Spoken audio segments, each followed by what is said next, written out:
গত ১৬ বছর ধরে প্রতি বছর পূজার আগে সাবেক প্রধানমন্ত্রী শেখ হাসিনা প্রতিবেশী ভারতের কাছে ৪,০০০ টন ইলিশ পাঠাতেন, যার কারণে অনেক সময় এদেশের মানুষ ইলিশের মুখও দেখত না।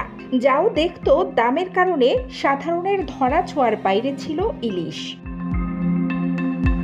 এখন পরিবেশ ভিন্ন।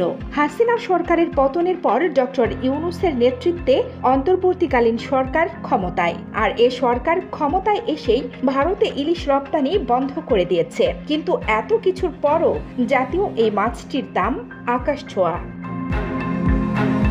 এদিকে প্রতিবেশী ভারতে রপ্তানি না করার সিদ্ধান্তের পর সামাজিক মাধ্যমে ইলিশের দাম কমার তথ্য দেখে সম্প্রতি বাজারে গিয়ে অনেকেই বিভ্রান্ত হচ্ছেন।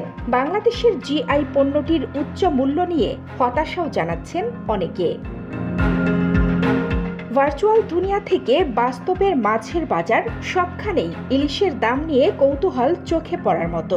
এমনকি ক্রেতাদের প্রশ্নের মুখে পড়তে হচ্ছে বিক্রেতাদেরও।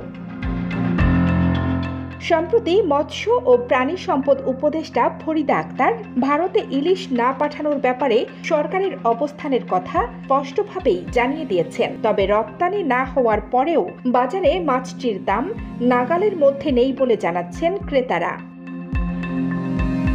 জেলের জালে ধরা পড়া ইলিশ ৩ থেকে ৫ হাত ঘুরে ক্রেতার কাছে আসে বলে জানান সংশ্লিষ্টরা। এসব জায়গায় দামের তারতম্যের ওপর বাজারও ওঠানামা করে।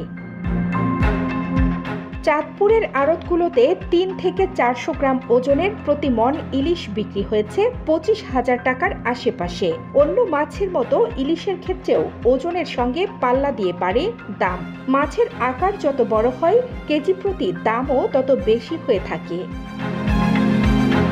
সমুদ্র মোহনা থেকে ধরা মাছ আর নদীর উজানের মাছের ক্ষেত্রেও দামে বেশ কিছুটা পার্থক্য থাকে বলেও জানান মাছ বিক্রেতারা। প্রায় ১ কেজি ওজনের মাছের কেজি প্রতি দাম উঠছে ১,০০০ থেকে ১১০০ টাকা। আড়তে ওই আকৃতির মাছের দাম উঠে ১৫০০ থেকে ১৬০০ টাকা, যা আরও ২-৩০০ টাকা বেশি দামে কিনতে হয় ভোক্তাকে। দেশের ইলিশ রক্ষায় সরকার প্রতি বছর ১ মার্চ থেকে ৩০ এপ্রিল পর্যন্ত ২ মাসের মাছ ধরা বন্ধ কর্মসূচি ঘোষণা করে। এই নির্দিষ্ট সময়ে ইলিশের অভয়াশ্রমে মাছ ধরা, পরিবহন, বিক্রি ও মজুত সম্পূর্ণ নিষিদ্ধ। এরপর মে, জুন থেকে অক্টোবরের মাঝামাঝি পর্যন্ত ইলিশ আহরণের মৌসুম। এই সময়টাকে পিক টাইম বলে মনে করেন ব্যবসায়ীরা। তারপরও সবার অভিযোগ, অন্যান্য সেক্টরের মতো ইলিশ ব্যবসায়ীদের মধ্যে রয়েছে এক অদেখা সিন্ডিকেটের থাবা। কানিজ ফাতেমা, নিপা, খবর সংযোগ।